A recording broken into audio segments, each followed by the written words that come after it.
नमस्कार प्यारे दोस्तों, आज अपनी ये प्रोनाउन की दूसरी वीडियो है। पहली वीडियो में हम लोगों ने पर्सनल प्रोनाउन की डेफिनेशन को पढ़ा था और उससे संबंधित कुछ प्रैक्टिस की थी।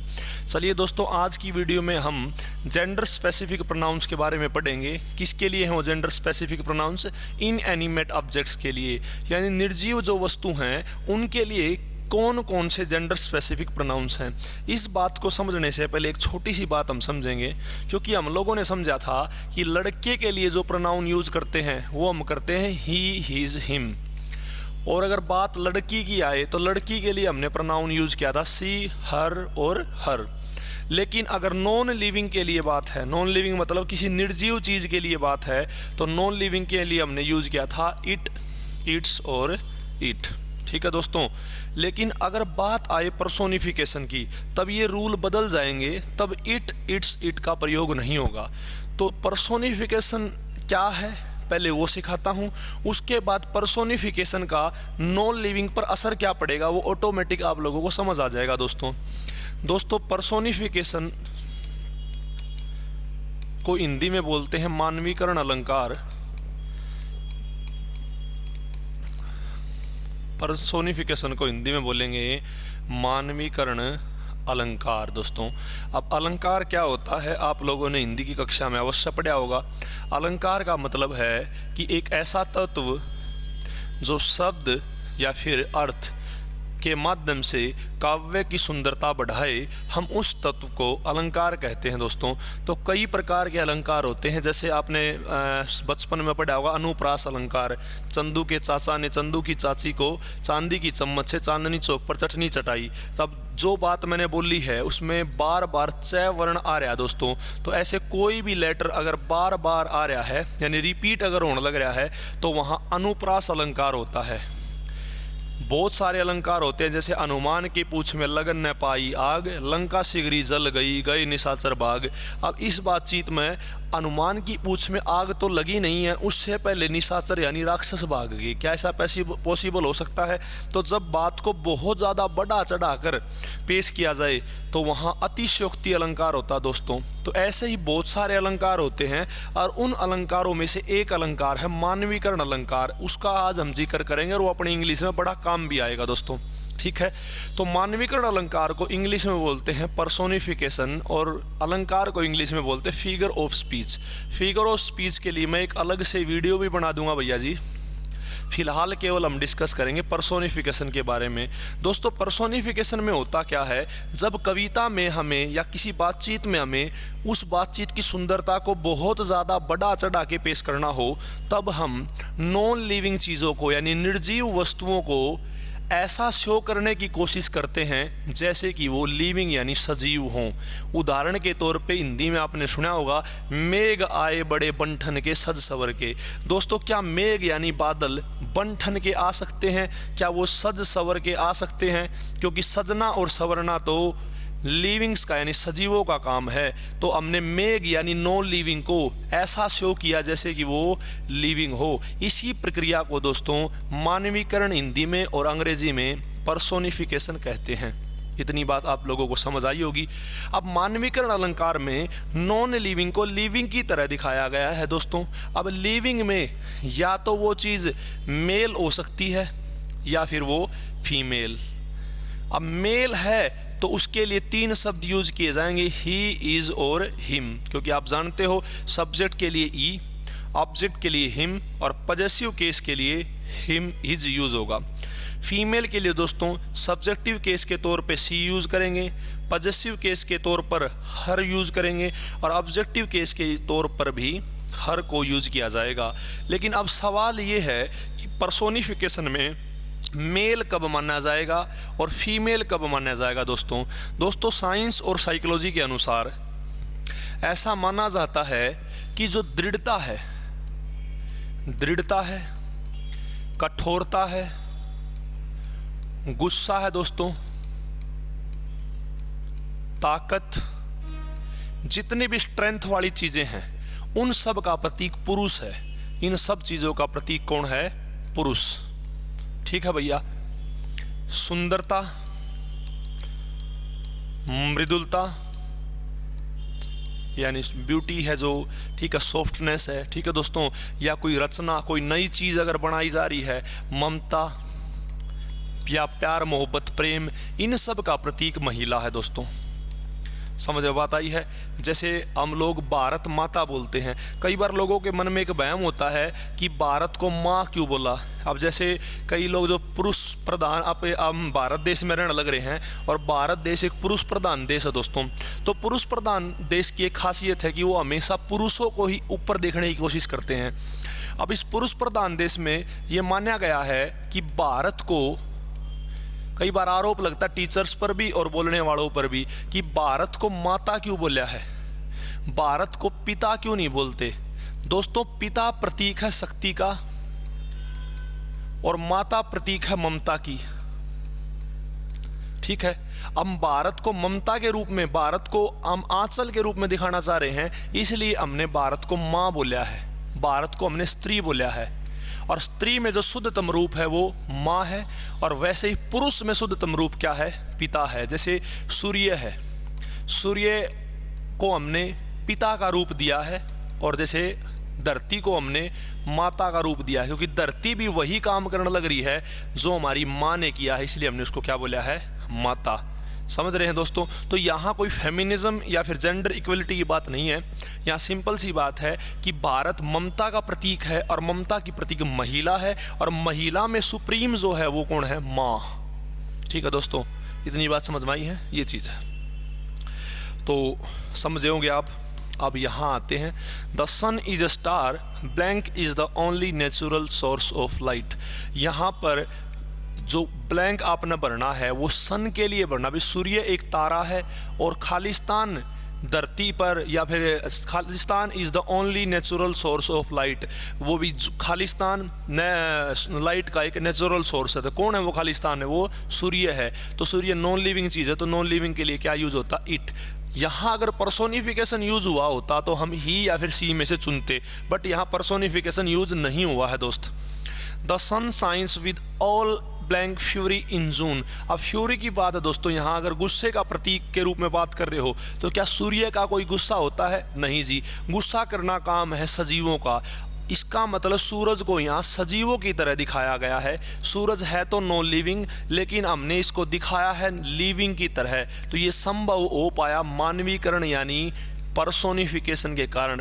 और जब पर्सोनिफिकेशन होता है दोस्तों तो या तो उसको लड़का बनाना होता है या फिर लड़की। अब गुस्सा किसका प्रतीक है, पुरुष का, पुरुष का प्रतीक है तो इसको लड़का बनाएंगे। लड़के में 3 ऑप्शन है, सब्जेक्ट के लिए ई, पॉजेसिव केस के लिए इज और ऑब्जेक्टिव केस के लिए हिम।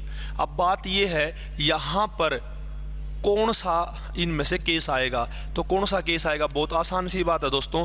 फ्यूरी एक नाउन है और नाउन से पहले हमेशा पॉजेसिव केस आता है, और इन तीनों में से पॉजेसिव केस इज है, तो फ्यूरी से पहले ही इज में से क्या आएगा, हिज। ठीक है भैया, समझ आया होगा।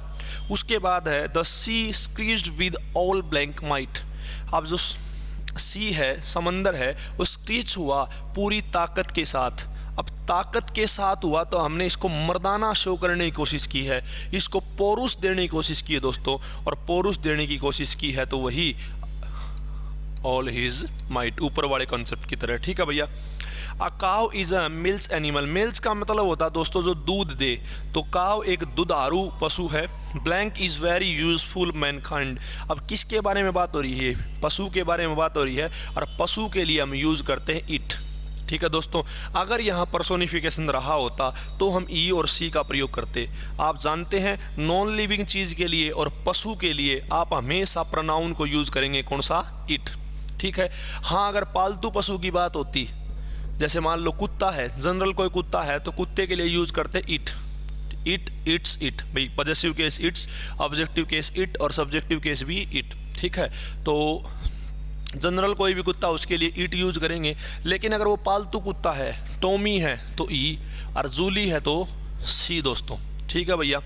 अब यहाँ टॉमी जूली वाली सेंस तो है नहीं, पालतू वाली सेंस तो है नहीं, जनरल एनिमल की तरह बातचीत हो रही है, तो किसका यूज करेंगे, इट का। आगे देखो, lioness becomes very ferocious if blank finds blank cubs in danger. तो यहाँ हम ये कह रहे हैं कि शेरनी जो है वो बहुत ज़्यादा खतरनाक या भयावह हो जाती है जब वह पाती है कि उसके जो बच्चे हैं यानी शावक हैं वो खतरे में हैं। तो यहाँ हमने शेरनी को माता के रूप में शो करने की कोशिश की है दोस्तों। तो यहाँ हम शेरनी को जानवर मान के इट, इट्स, इट इन तीन में से यूज नहीं करेंगे, बल्कि माता मान के यानी सी, हर, हर इन तीनों में से यूज करेंगे। अब बात ये, खालिस्तान दो हैं।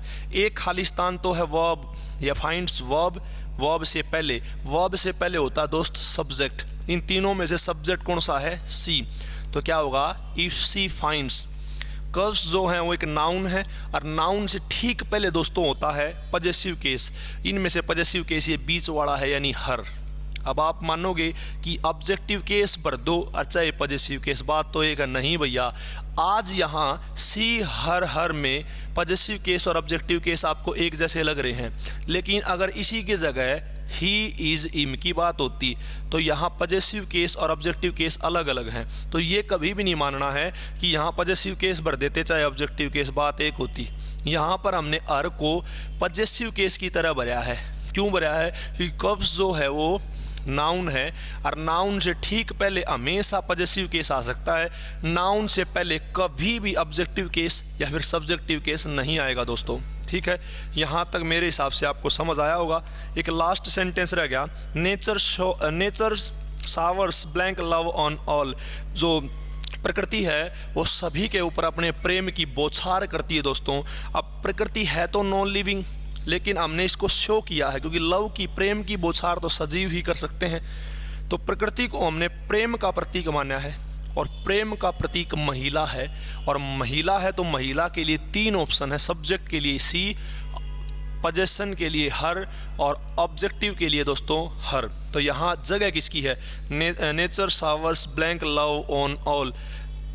लव एक नाउन है और नाउन से पहले इन तीन में से केवल पजेसिव केस आएगा और पजेसिव केस भैया जी इनमें से हर है। तो ऑप्शन क्या होगा इसमें? खालिस्तान में हर। आशा करता हूँ इतना आप लोगों को समझ में आया होगा। चलिए अगली स्लाइड पर बढ़ते हैं दोस्तों। अगली स्लाइड में दूसरा प्रोनाउन आ गया दोस्तों। पहला प्रोनाउन यहाँ पर समाप्त होता है। आज दूसरे प्रोनाउन की बारी है। दूसरा प्रोनाउन है दोस्तों पजेसिव प्रोनाउन। एक बार मैं आपको पजेसिव प्रोनाउन के बारे में समझा देता हूँ, उसके बाद हम ये प्रैक्टिस को साथ लेके चलेंगे भैया जी। ठीक है, चलिएगा। तो एक बार दूसरा प्रोनाउन समझ लेते हैं जिसका नाम है पजेसिव प्रोनाउन। दोस्तों पजेसिव प्रोनाउन से पहले मैंने आप लोगों को पजेसिव केस समझाए थे, तो क्या आप एक बार मेरे साथ साथ पजेसिव केस लिख सकते हैं? चलिएगा लिखते हैं। जिसने वीडियो देखी होंगी वो ज़रूर लिख देगा और जिस भाई बहन ने वीडियो नहीं देखी है वो पिछली वीडियो देख लो। और वीडियो अगर आप लोगों को अच्छी लगती हो तो प्लीज़ शेयर कर दिया करो ताकि वीडियो बनाने का रिजल्ट मेरे को भी प्राप्त हो सके। तो पजेसिव केस में आप जानते हैं भाई, आपने पढ़ा नहीं है सारे case, I, my, me, we, our, us, you, your, you, he, his, him, she, her, it, its, it, they, their, them. तो ये बीच वाली जो लाइन है यही तो अपना पजेसिव केस है। तो पजेसिव केस कौन कौन से हैं? My, our, your, his, her, its, their. ठीक है दोस्तों, तो अपने my, our, your, his, her, its और देयर, ये 7 पजेसिव केस बन गए दोस्तों।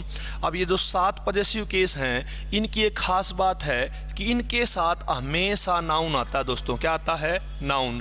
ये जो पजेसिव केस है भैया जी, इनकी खास बात है कि इनके साथ हमेशा नाउन आएगा ही आएगा। बात समझ में आई है? अब आप खुद उदाहरण लेके देख लो। माई का हिंदी में मतलब होता मेरा।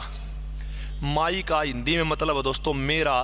क्या आपने मेरा शब्द कभी भी अकेला लिखा हुआ देखा है? नहीं देखा होगा। और दूसरा उदाहरण ले लो, और का मतलब होता हमारा। क्या आपने हमारा शब्द कभी भी अकेला लिखा हुआ देखा है दोस्तों? कभी नहीं देखा होगा। और उदाहरण लेके देख लो, योर। क्या आप लोगों ने योर को अकेला लिखा हुआ देखा है? योर का मतलब होता तुम्हारा। तो आपने ये शब्द कभी भी अकेले लिखे हुए नहीं देखे होंगे दोस्तों। और इनके बाद खालिस्तान में भी बात फिक्स है। इनके बाद खालिस्तान में हमेशा नाउन ही आएगा। आप कितना भी आजमा के देख लो। जैसे आपने कह दिया मेरा भारत, तो भारत एक नाम है यानी नाउन है। मेरा पेन, तो पेन भी एक नाउन है दोस्तों। मेरा घर, तो मेरा घर, घर भी एक नाउन है। मेरा कुत्ता, तो कुत्ता भी एक नाउन है। मेरा पिल्ला, तो पिल्ला भी एक नाउन है। समझ रहे हो। हमारा घर या हमारा भाई, हमारा देश, तो ये सब क्या अपना आप में नाउन। तुम्हारा सिलेक्शन, सिलेक्शन नाउन हो गया। तुम्हारा बाबू, दूसरे वाला बाबू, तुम्हारा बाबू, तुम्हारा मोबाइल फ़ोन, तो कुछ भी भर लो इनके बाद। इनके बाद आप केवल एक ही चीज़ लगा सकते हो, यूज कर सकते हो, वो क्या है, नाउन। तो पॉजेसिव केस के बाद दोस्तों हमेशा नाउन ही यूज किया जाएगा। ये बात आप लोगों को याद कर लेनी चाहिए। इतना समझ में आया होगा। अब पॉजेसिव केस जो हैं असल में नाउन की विशेषता बताते हैं, इसीलिए इनको एडजेक्टिव बोलते हैं। बाकी एडजेक्टिव का टॉपिक आगे स्टार्ट करूंगा तो समझा दूंगा कि एडजेक्टिव होता क्या है। फिलहाल आप लोग ये याद कर लो ये चीज़ कि ये पॉजेसिव केस भी कह सकते हो इनको, और इनको पॉजेसिव एडजेक्टिव भी बोल सकते हो। थोड़ा सा बता देता हूँ। नाउन और प्रोनाउन की विशेषता बताने वाले शब्द को हम एडजेक्टिव यानी हिंदी में विशेषण कहते हैं दोस्तों, ठीक है। अब ये माई, मेरा घर, अब घर की विशेषता क्या है कि वो मेरा है।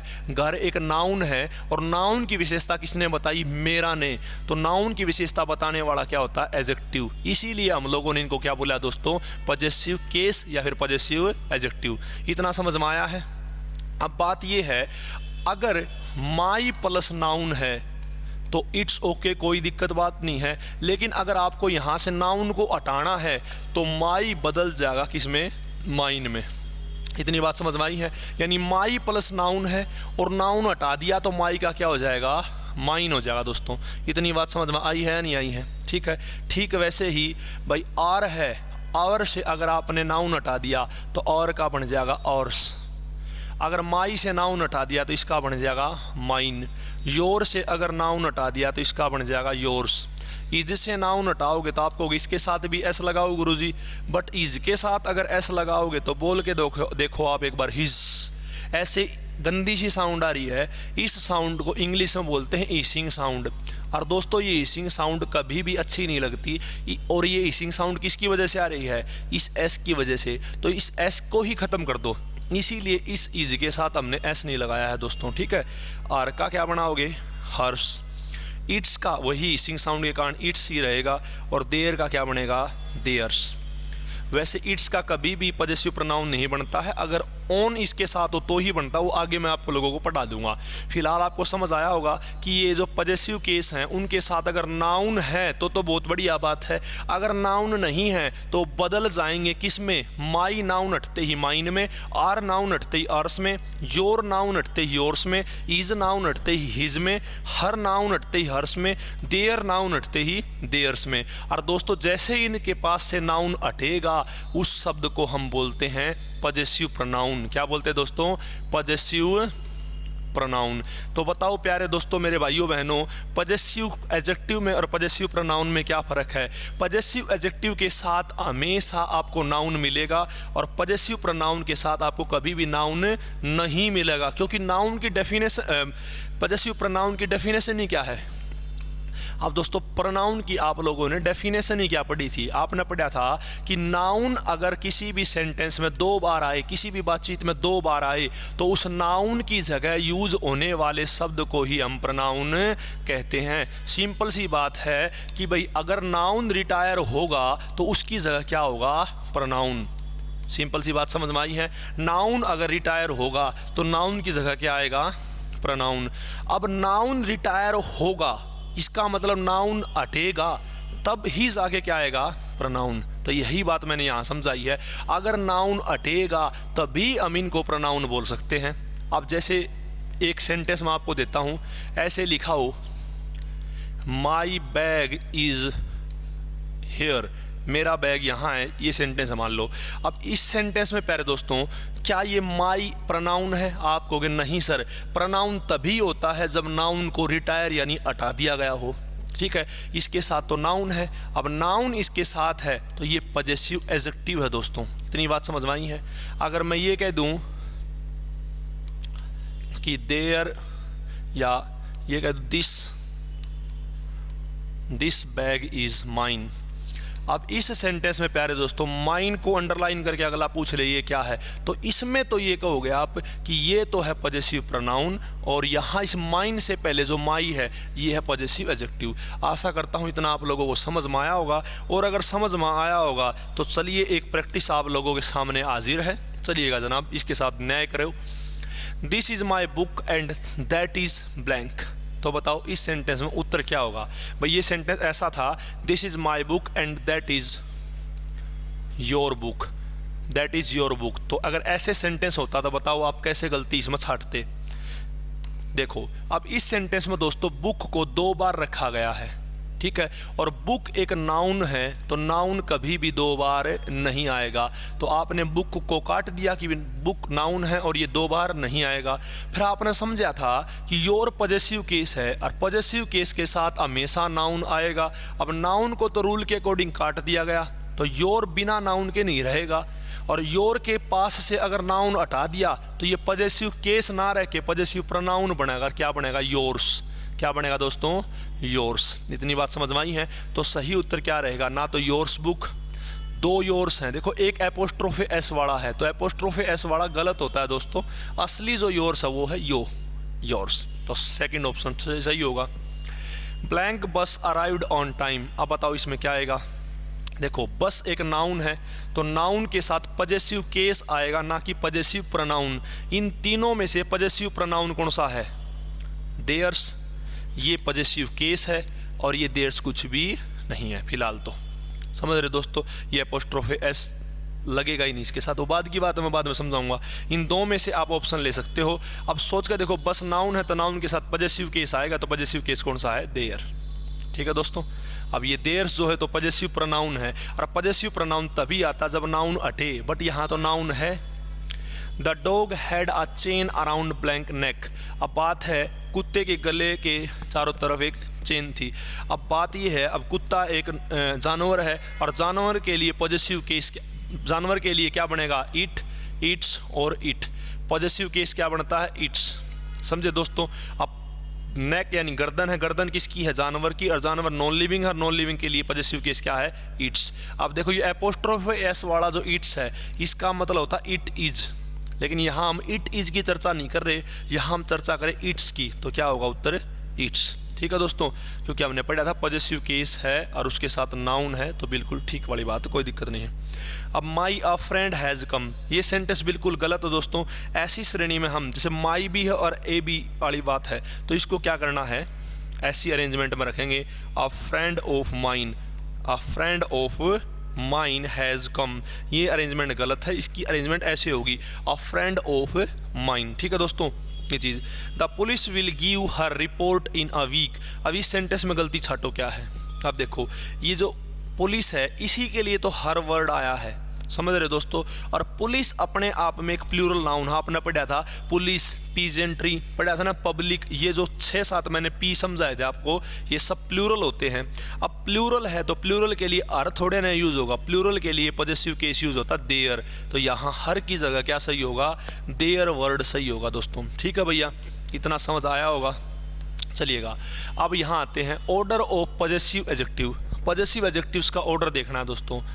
आई and you must mind business. देखो जब आई का जिक्र हो रहा हो किसी भी सेंटेंस में तो वहाँ पॉजेसिव केस यूज किया जाता हमेशा आर। जहाँ आई शामिल हो दोस्तों वहाँ पॉजेसिव केस हमेशा क्या होगा? आर। बाकी देखने ही नहीं है। तो आई शामिल है, अब यू हो, ई हो, सी हो, कुछ भी हो, आई के अलावा कुछ भी हो, अगर आई शामिल है तो वहाँ पॉजेसिव केस क्या उत्तर होगा? आर। समझ में आया है? ठीक है। दूसरे में you and she must mend blank ways. दोस्तों अगर आई शामिल हो और बाकी कुछ भी हो तो क्या होगा? आर। अगर यू शामिल है और बाकी कुछ भी शामिल हो तो उत्तर होगा पॉजेसिव केस के तौर पे योर। इतनी बात समझ में आई है? ठीक है। I, you and she must perform duties. देखो मैंने कहा था पहले आई को देखो, आई शामिल है, पॉजेसिव केस क्या यूज करोगे? आर।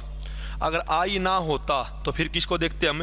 यू को। तो यू शामिल है तो उत्तर क्या होगा? योर। अब यू भी ना हो और आई भी ना हो तो सीधी सी बात है, क्या बचेगा? सी बचेगा या फिर अरब आपका ई बचेगा। तो उस हिसाब से आप फैसला कर लोगे, तब क्या होगा? देयर। ठीक है, और ऐसा बहुत कम चांस होगा, और वो भी तो आप अपने हिसाब से फैसला कर सकते हो, तो आसान सी बात है, इसलिए मैंने इसकी 3 ही स्लाइड ली हैं। तो दोस्तों यहाँ तक मैं आशा करता हूँ आप लोगों को समझ में आया होगा, ज़रूर आया होगा। चलो अब अगले सेंटेंस की बात करो। The company has appointed some telecallers to call their clients. बताओ यहाँ क्या गलती है दोस्तों। दोस्तों यहाँ जो देयर पॉजेसिव केस है वो किसके लिए है, कंपनी के लिए है। अब कंपनी यहाँ सिंगुलर है दोस्तों, तो यहाँ पॉजेसिव केस भी सिंगुलर होना चाहिए। कंपनी नॉन लिविंग है, और नॉन लिविंग के लिए आपका पॉजेसिव केस होता इट्स, ठीक है, क्योंकि अगर मैस्कुलिन होता तो पॉजेसिव केस होता इज, और फेमिनिन होता तो पॉजेसिव केस होता हर, लेकिन यहाँ नॉन लिविंग है, और नॉन लिविंग के लिए पॉजेसिव केस होता है दोस्तों इट्स। इतना समझ में आया होगा भैया जी। अब उसके बाद सेकंड सेंटेंस है, the Ganga has been revered by the civilisation flourishing on their banks. यहाँ जो देयर पॉजेसिव केस है दोस्तों वो बैंक्स के लिए नहीं बल्कि किसके लिए है, गंगा जी के लिए है, और गंगा एक है यानी सिंगुलर है, और सिंगुलर में भी नॉन लिविंग है दोस्तों। गंगा हमारी नॉन लिविंग है, और नॉन लिविंग के लिए जो पॉजेसिव केस बनता है सिंगुलर में इट्स बनता है प्यारे दोस्तों। इतना समझ में आया होगा, क्योंकि देयर तो प्लूरल के लिए है, जैसे यहाँ देयर प्लूरल के लिए है और यहाँ भी देयर प्लूरल के लिए है, बट यहाँ जो सब्जेक्ट है जिसके लिए ये देयर वर्ड यूज कराया जाना चाहिए है वो क्या है, सिंगुलर, तो सिंगुलर के लिए इट्स यूज होगा। I am writing my autobiography. दोस्तों यहाँ ऑटोबायोग्राफी, ऑटो का मतलब, बायोग्राफी का मतलब पता होगा ना, जीवन गाथा, और ऑटो का मतलब होता है, ऑटोबायोग्राफी का मतलब आत्मकथा। देखो आत्मकथा का मतलब खुद अपने आप में माई है, तो दोबारा माई लगाने की ज़रूरत नहीं है भाई। आई एम राइटिंग ऑटोबायोग्राफी का मतलब मैं मेरी आत्मकथा, ऐसा थोड़ी बोलोगे। आत्मकथा बोल दिया तो इसका मतलब खुद ही मेरी है, समझ रहे हो। यानी सीधी बात है, गन्ने के रस में चीनी मिलाने का कोई फ़ायदा नहीं है, क्योंकि गन्ने का रस खुद चीनी है। ठीक वैसे ही इस ऑटोबायोग्राफी में खुद पहले से ही माई वर्ड शामिल है, तो यहाँ दोबारा माई वर्ड शामिल करने की ज़रूरत नहीं है, तो यहाँ माई की गलती है। आगे देखो, I need your favour now. दोस्तों यहाँ ये चीज़ सीखने से पहले आपको एक छोटी सी बात और सीख लेनी चाहिए, वो चलिए सीखते हैं। आप लोगों ने सीखा है कि हमेशा आपने देखा है कि पॉजेसिव केस के बाद हमेशा नाउन आएगा। दोस्तों क्या है, पॉजेसिव केस के बाद हमेशा नाउन आएगा, बट कई नाउन ऐसे हैं दोस्तों जो कभी भी पॉजेसिव केस को नहीं लेते हैं। वो कौन कौन से हैं, देखो एक नाउन है फेवर, उसके साथ आप कभी भी पॉजेसिव केस नहीं लगा सकते। एक नाउन है सेपरेशन, सेपरेशन का साथ भी आप नहीं लगा सकते दोस्तों। लीव के साथ भी आप पॉजेसिव केस यूज नहीं कर सकते। और एक नाउन है मेंशन, इनके साथ आप कभी भी पॉजेसिव केस यूज नहीं कर सकते हो। समझ में बात आई है। जैसे आप कभी भी नहीं बोल सकते कि योर सेपरेशन, तुम्हारी जुदाई, आपको बोलना पड़ेगा तुमसे जुदाई, तुम्हारा बिछुड़ना नहीं, तुमसे बिछुड़ना। इतनी बात समझ में आई है, ये चीज़ है। अब तुम्हारा फेवर नहीं, तुमसे फेवर। आप ये बोलोगे किसी को कि मुझे तुम्हारा फेवर चाहिए, नहीं, मुझे तुमसे फेवर चाहिए, तो क्या बोलोगे, फेवर ऑफ यू, या फेवर ऑफ हर, या फेवर ऑफ हिम। ऐसे नहीं बोलोगे कभी भी is favour, her favour, your favour. इनके साथ कभी भी पॉजेसिव केस नहीं आएगा। ऐसे योर सेपरेशन ना बोले, क्या बोलोगे, सेपरेशन फ्रॉम यू। ठीक है दोस्तों, समझ में आया होगा इतना। जैसे लीव ऑफ यू, ऐसे ही मेंशन ऑफ यू, इन तीन के साथ यू और सेपरेशन के साथ आप यूज करोगे फ्रॉम। इतना समझ में आया है भैया जी। चलो चलो, तो अब ये प्रैक्टिस देखो, I need your favour now, तो समझ गए होगे गलती है कि योर फेवर के साथ पॉजेसिव केस नहीं आएगा। इसको बोलेंगे I need a favour of you, ऐसे बोलना है सेंटेंस को। अगला है I would like to take your leave now, तो सीधी बात है लीव के साथ पॉजेसिव केस ना हो कि क्या होगा, आ लीव ऑफ यू। ठीक है, I can not tolerate your separation, तो योर सेपरेशन ना बोल के क्या बोलोगे, सेपरेशन फ्रॉम यू। ठीक है दोस्तों, इतना समझ आया होगा। ठीक है, चलिएगा दोस्तों आगे बढ़ते हैं। आगे देखो, I am confident of me passing the exam. अब इस सेंटेंस में क्या गलती समझो दोस्तों। बात यह है कि ऑफ एक प्रीपोजिशन है, और प्रीपोजिशन के बाद हमेशा ऑब्जेक्ट होता है प्यारे दोस्तों, और ऑब्जेक्ट या तो नाउन होगा या फिर प्रोनाउन होगा। बट ये पासिंग तो दिखने में वर्ब की फर्स्ट फॉर्म प्लस आईएनजी लग रहा है, तो क्या दोस्तों वर्ब की first form plus ING noun का काम कर सकती है? बिल्कुल कर सकती है दोस्तों। कैसे कर सकती है देखिएगा ज़रा। देखो वो वर्ब एडवांस नामक टॉपिक में बहुत बढ़िया डाल समझाऊंगा मैं आप लोगों को, लेकिन फिलहाल आप समझ लो। देखो वर्ब की फर्स्ट फॉर्म के साथ अगर आईएनजी है तो वो काम कर सकती है नाउन का, तब हम उसको एक स्पेशल नाम देते हैं और वो है जिरंड। क्या बोलते हैं दोस्तों उसको? जिरंड। बात समझ में आई है? उदाहरण के तौर पर जैसे smoking is injurious to health, ये सेंटेंस है। अब इस सेंटेंस में अगर मैं आपसे पूछूं कि भैया ये बताओ ये स्मोकिंग वर्ब है या फिर नाउन है, तो आप कहोगे सर जी देखने में तो ये वर्ब लग रही है, वर्ब की फर्स्ट फॉर्म के साथ आईएनजी लगा रखा है, बट अगर विचार किया जाए तो इज एक वर्ब है और वर्ब से ठीक पहले हमेशा सब्जेक्ट होता है, और सब्जेक्ट बनने का अधिकार या तो नाउन को है या फिर प्रोनाउन को है। प्रोनाउन ये हो नहीं सकता, क्योंकि प्रोनाउन कैसे है? प्रोनाउन तो हम लिमिटेड हैं, पढ़ रहे हैं। ये क्या है? नाउन। तो ये नाउन बनाया है दोस्तों किससे? वर्ब की फर्स्ट फॉर्म प्लस आईएनजी लगा के। तो जब कि वर्ब की फर्स्ट फॉर्म और आईएनजी मिलके काम करे नाउन का, तब हम उसे क्या बोलते हैं? जिरंड। बाकी ये मैं बाद में आप लोगों को समझाऊंगा जब इसका टॉपिक आएगा। फिलहाल आपको इतना समझ में आ गया कि ये पासिंग नाउन है और नाउन के साथ कभी भी ऑब्जेक्टिव केस यूज नहीं होगा, और मी ऑब्जेक्टिव केस है। तो बताओ नाउन के साथ कौन सा केस यूज होगा? Subjective case. और सब्जेक्टिव केस क्या है? मी का माई। तो मी पासिंग ना बोलोगे, क्या बोलोगे? माई पासिंग। ठीक, अगले में वैसे ही है। ठीक है, तो मी बीइंग ना बोले, क्या बोलोगे? माई बीइंग। ठीक है, क्योंकि टू के बाद वही सीधी बात, प्रीपोजिशन के बाद हमेशा ऑब्जेक्टिव केस होता है, और ऑब्जेक्टिव केस नाउन या प्रोनाउन। प्रोनाउन ये है नहीं, तो ये क्या है? नाउन। और नाउन है तो नाउन के साथ पॉजेसिव केस, ना कि ऑब्जेक्टिव केस। वैसे कई रीज़न होते हैं, चाहे कोई सा भी सब्जेक्ट हो, उसमें एक चीज़ को बताने के कई रीज़न और कई तरीके होते हैं दोस्तों। तो जहाँ मेरे को जो तरीका अच्छा लग रहा है मैं वहाँ आपको बता रहा हूँ। धीरे धीरे करते करते पूरी इंग्लिश में आपको लगेगा कि एक चीज़ को सॉल्व करने के बहुत सारे तरीके हैं, बहुत आसान है अंग्रेजी। ठीक है दोस्तों। ओरिएंट वो व्यक्ति होता है जो ईस्ट यानी पूर्व से बिलोंग करता हो दोस्तों। ठीक है। I know you love my cooking for you. अब सीधी सी बात है, यहाँ नो वर्ब है और वर्ब के बाद ऑब्जेक्ट लव है, और लव ऑब्जेक्ट है तो ऑब्जेक्ट यानी नाउन, और नाउन से पहले पॉजेसिव केस यानी योर होगा, ना कि you. I don't like your working with him, ये बिल्कुल ठीक है, कोई दिक्कत नहीं है। इतना समझ में आया होगा ना दोस्तों? यहाँ तक आशा करता हूँ आपको समझ में आया होगा। इस वीडियो में हमने पूरी वीडियो में समझा पॉजेसिव प्रोनाउन को, और उसकी हमने प्रैक्टिस भी की दोस्तों। तो आशा करता हूँ यहाँ तक आपको समझ में आया होगा।